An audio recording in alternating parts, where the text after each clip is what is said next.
O texto de Isaías, capítulo 1, verso 18 a 20, fala do convite da graça, o convite à salvação por meio da cruz de Cristo.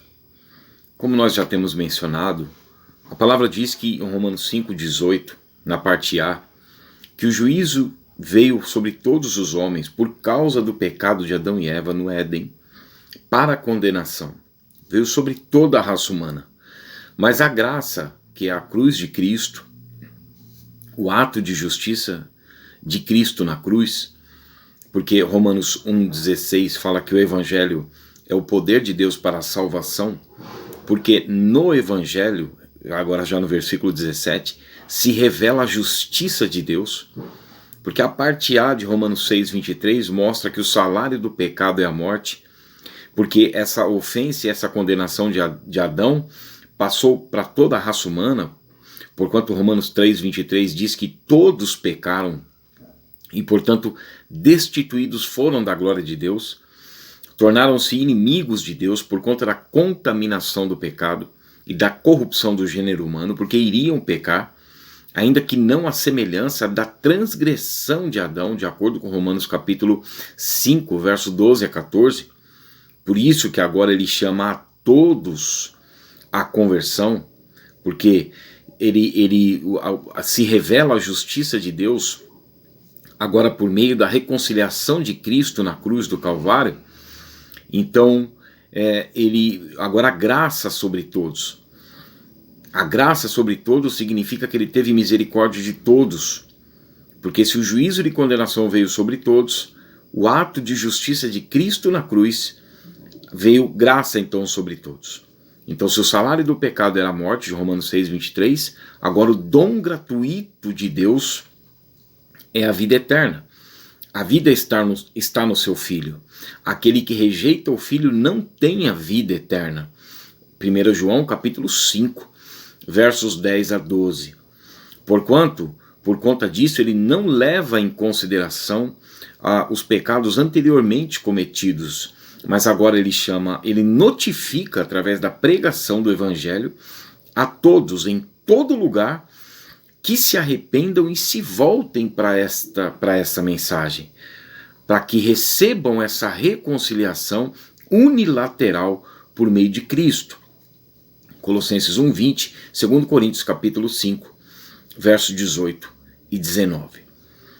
Portanto, aqui o título de Isaías capítulo 1, verso 18 a 20 é o convite à graça, o convite da graça, o convite à nova natureza, à nova vida, à conversão, à regeneração, o convite ao arrependimento. Quando as pessoas entendem por meio da pregação do Evangelho que estão afastadas de Deus e se voltam para o único meio de reconciliação, que é o nome de Jesus, que foi dado entre os homens, porquanto em nenhum outro nome há salvação dado entre os homens para que sejamos salvos. Então diz assim: vinde, pois, e arrazoemos, diz o Senhor. Ainda que os vossos pecados sejam como a escarlata, eles se tornarão brancos como a neve. Ainda que sejam vermelhos como o carmesim, se tornarão como a lã. Se quiserdes e me ouvirdes, comereis o melhor dessa terra. Mas se recusardes e fordes rebeldes, sereis devorados à espada, porque a boca do Senhor o disse. Se quiserdes e me ouvirdes, comereis o melhor dessa terra.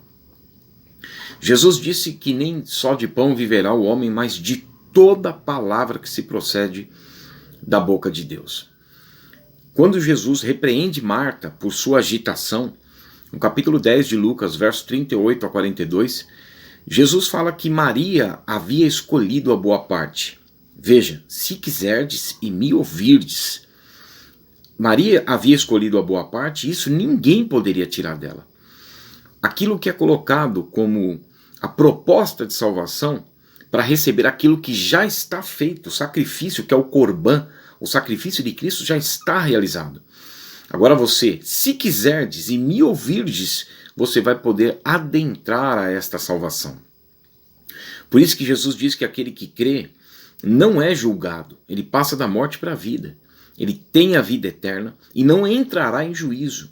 Aquele que não crê permanece no seu estado de condenação e julgado. Se quiserdes e me ouvirdes, vocês vão se alimentar da minha palavra, e a palavra permanece para sempre, portanto vocês também permanecerão para sempre. Mas se recusardes e fordes rebeldes, vocês vão permanecer no juízo de condenação. Sereis devorados à espada, porque Hebreus capítulo 4, verso 12 e 13, fala que a palavra de Deus ela é uma espada afiada de 2 gumes. Paulo fala em 1 Timóteo capítulo 4, verso 16, que a palavra ela tem o poder de condenar e de salvar. Então, vocês serão devorados à espada. Efésios 6,17, a espada do Espírito é a palavra de Deus. João 12, 46 a 48, Jesus disse, eu vim como luz ao mundo a fim de que todo que crê em mim não permaneça em trevas. Mas nos 2 versículos seguintes ele diz que ele mesmo não veio para julgar, ele veio para salvar, por meio da sua cruz, do sangue derramado e da expiação. Mas aqueles que não recebem a sua palavra já tem quem os julgue, a própria palavra que ele havia proferido, porque a boca do Senhor o disse. A palavra, o evangelho é colocado como parâmetro de juízo, de acordo com Romanos 2,16. Por isso que mais à frente, lá no capítulo 65 aqui do livro de Isaías, no verso 11 e 12, ele diz que porquanto chamou e o povo não respondeu nem atendeu, ele falou e não quiseram ouvir, mas fizestes o que era mal aos olhos dele. E isso é a consequência de haver rejeitado o convite à salvação. E aí nós vemos ali em Romanos capítulo 2, versos 4 e 5, mostrando que a bondade de Deus nos conduz ao arrependimento por meio da cruz, por meio da reconciliação. Mas segundo a dureza do coração, muitos acumulam contra si mesmos ira para o dia da ira. E depois eles vão discorrer as suas obras ali, eles vão desenvolver as suas obras decorrente da rejeição ao convite da graça. E aí serão julgados sem a expiação, sem o sangue de Cristo como cobertura pelo pecado, por suas próprias obras. E estarão diante do trono, do juízo do grande trono branco de Apocalipse, capítulo 20, versos 11 a 15. Esta é a segunda morte. Portanto, que possamos voltar e receber de graça, né? Se quiserdes e me ouvirdes, comereis o melhor desta terra. Deus abençoe.